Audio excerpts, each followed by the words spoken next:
understand the needs, resources, programs, and sustainability of partner organizations. The Catholic Community Foundation works with families and individuals, connecting them to the causes that they care most about. Together, we determine how the greatest amount of good can be done in the most effective way possible.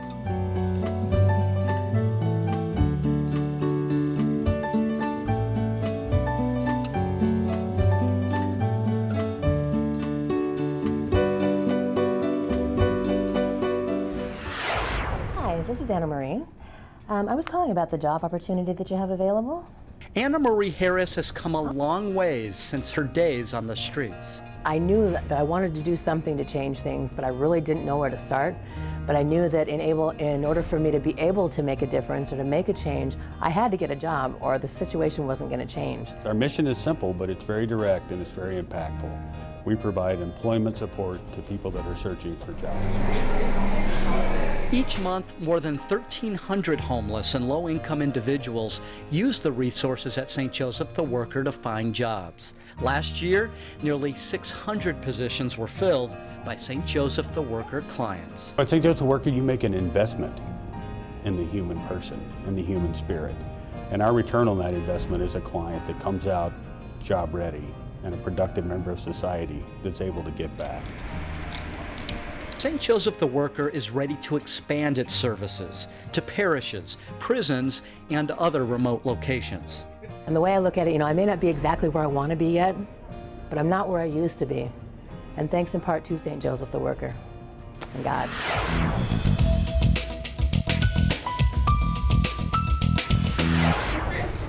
A legacy of giving back. The Flagstaff Family Food Center opened on Christmas Day, 1991. And has been going ever since and has never missed a meal. A couple years ago during a big storm, we'd had to close down for one night. There was 5 feet of snow. One of the neighbors brought over some burritos for a lot of folks to eat. Other than that, we've never missed a meal. The food center is in Tim McCullough's DNA. His father, George McCullough, founded the center and is the reason why volunteers have been able to serve nearly 2 million meals over 22 years.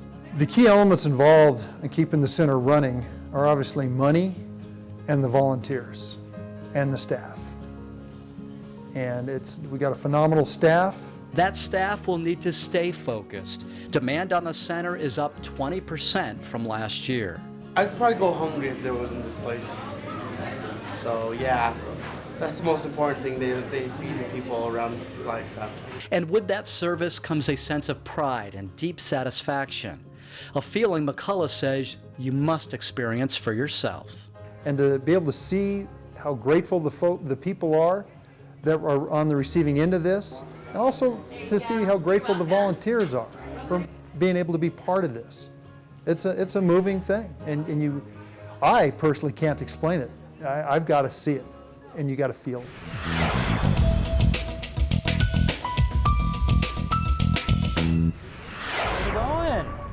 What do you got there? Part of his job at Most Holy Trinity Catholic School is getting to know the kids. It's just part of what Father Brady Williams describes as a holistic approach to education. You have faith and knowledge that go hand in hand together, and by their knowledge of God, then they come to a better understanding of who they are, what they're created to be, and to use that knowledge and their growth and virtue to develop as a human person. Without art, science, or athletics in our students' lives, they're missing out on just being well-rounded. Here comes the group. Those are cool glasses. Yeah. For some schools, money comes fairly easily. For others, it is a constant struggle. More often than not, providing updated technology is out of the question. The student come out of a school, of a Catholic school, and say what has been a tremendous value in my life is the quality of the friendships that I made, or the quality of the faith that I learned. Have I become a better person? Father Brady believes they will. Our children should not be denied the tools to grow.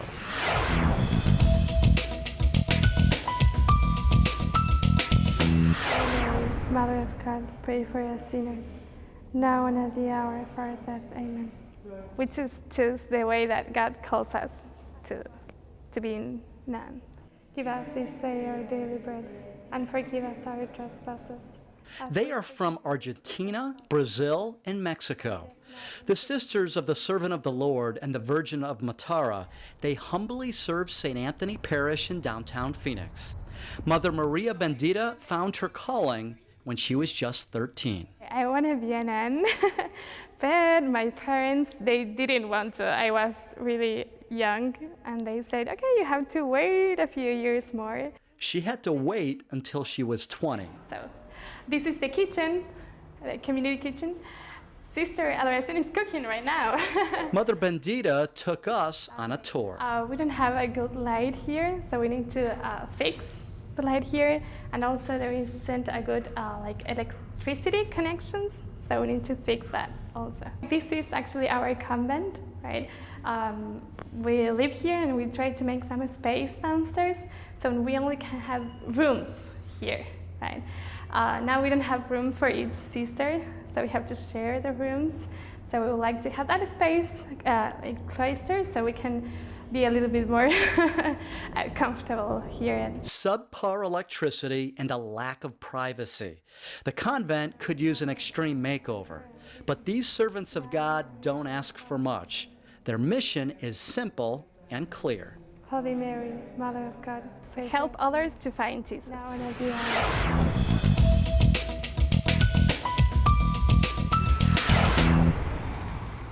On the Gila River Indian Reservation, at the end of a long, nondescript road, you will find the St. Peter Indian Mission. What's special about here is that we really look after the whole child, not only academically, but spiritually, with their spiritual growth, and then also their physical health, because that means so much. When you're physically healthy, you can do so much more. The focus here is on healthy living. Lots of exercise, like on the basketball court. Knees bent, I want your bottom down. You're not 85 years old here. And healthy eating. Fruits, vegetables, nothing is fried. On this reservation, 9 out of 10 kids are likely to suffer from obesity and diabetes. Stopping the cycle means a major lifestyle change for the children and their parents. We have a young man in our 8th grade this year who was just overweight. And we finally convinced the parents to get him into a program. We just figured out he's lost 19 pounds. And he is so excited. And their hard work is paying off. Right now, only 2 kids in the community have diabetes. Yes. And you're like, and so I'm good, because what I want them to do is I want them to feel it inside. Because once they feel it, then it's lifetime. It's going to stick with them.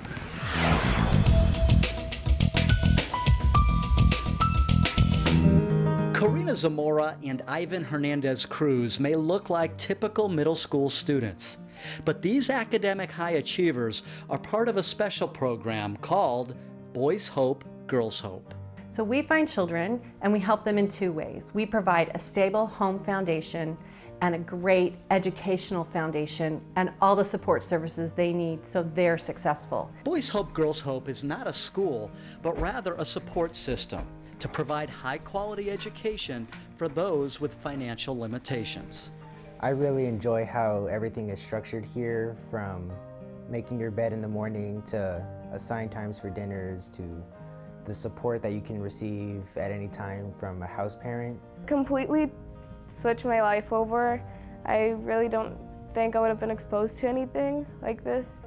I've gone to places I would have ever gone before, schools that have just provided so many opportunities for me, and I've learned a lot. The stats don't lie.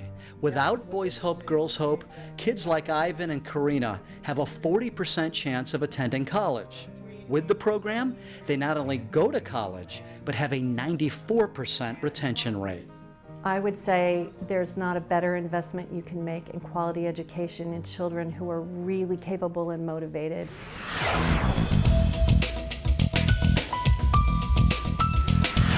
Meet Michelle Campbell and her foster child, Gabby.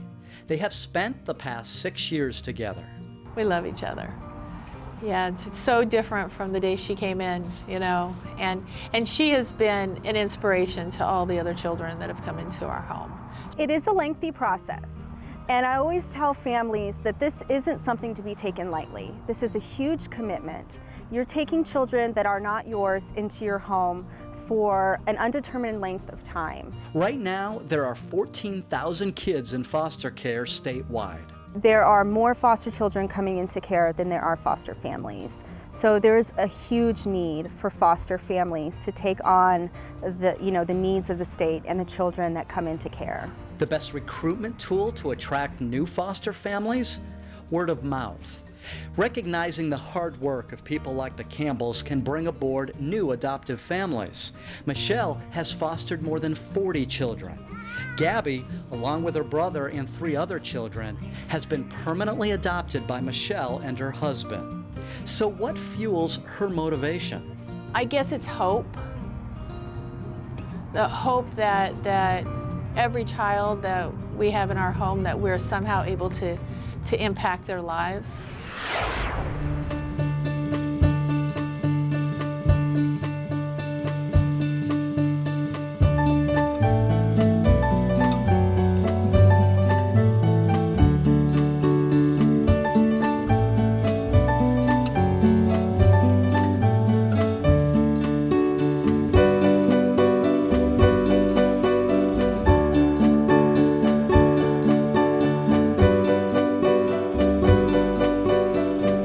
Partnership with Blue Cross Blue Shield of Arizona and Cancer Treatment Centers of America, the Catholic Community Foundation is privileged to make a grant of $10,000 to safeguard the health and nutrition programs at St. Peter Indian Mission School, contributing to the early prevention of diabetes of our Native American population.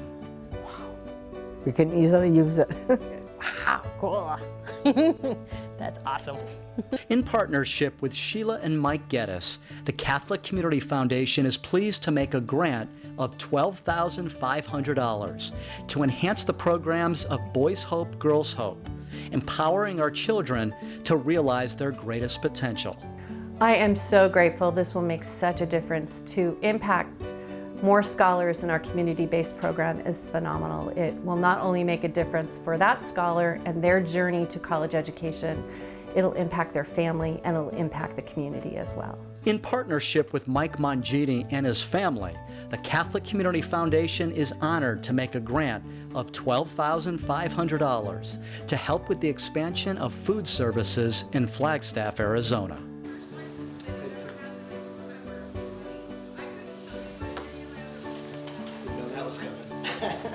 That $12,000 will feed a lot of people.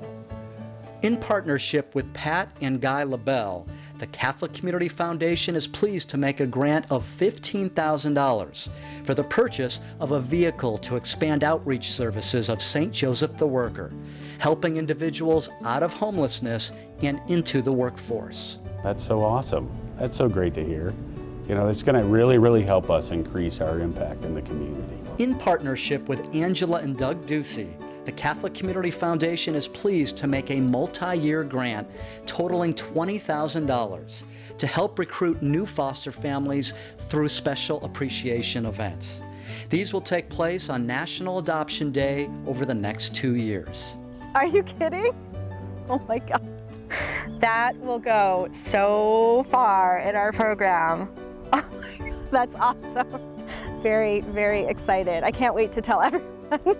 The Board of Directors of the Catholic Community Foundation is delighted to make a grant of $25,000 to enhance 6 Catholic school classrooms and help sustain 3 of the religious communities in our diocese.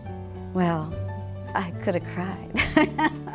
That is so thrilling, and I know the staff will just be ecstatic about it. For 30 years, because of generous supporters like you, the Foundation has made thousands of grants totaling over $25 million to your schools, parishes, and charities. How can the greatest amount of good be done in the most effective way possible? Contact the Catholic Community Foundation to find out.